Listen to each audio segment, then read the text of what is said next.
વિડીયોને લાઇક કરો, લાલ કલરના સબસ્ક્રાઇબ બટનને ક્લિક કરો અને બેલ આઇકનને પણ ક્લિક કરો અને મેળવો બધા જ અપડેટ્સ.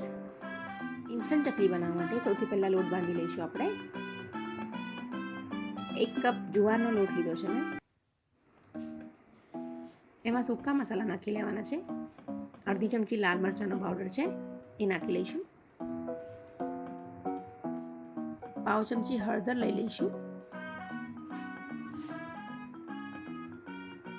અડધી ચમચી ધાણાનો પાવડર લઈ લઈશું.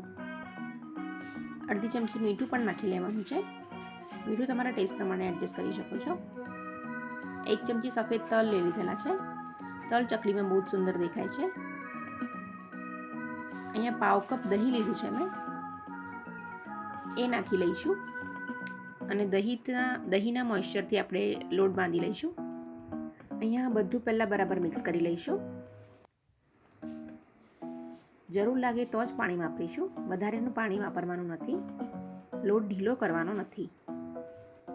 જરૂર પ્રમાણે પાણી લઈને લોટ બરાબર બાંધી લઈશું. બહુ ઢીલો લોટ કરવાનો નથી.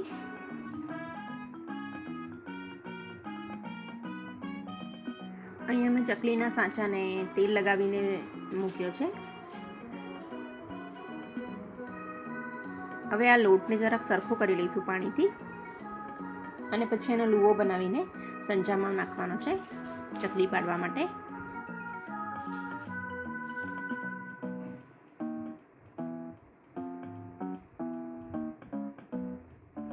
લુવો બનાવીને સંચામાં મૂકી દેવાનો છે.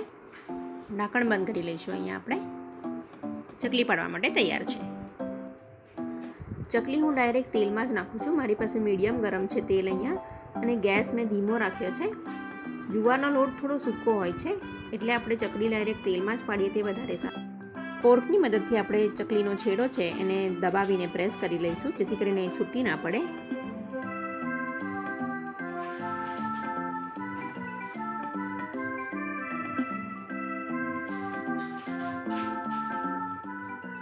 અહીંયા આપણી સરસ ગોલ્ડન બ્રાઉન ચકલી તળાઈને તૈયાર છે. આવી જ રીતે બીજી ચકલી પણ કરી લઈશું.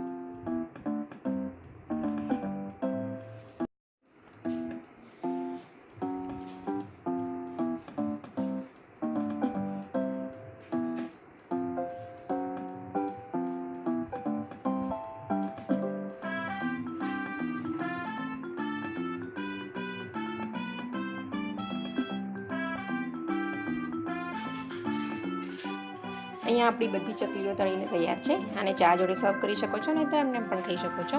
ઇન્સ્ટન્ટ ચકલી રેડી છે.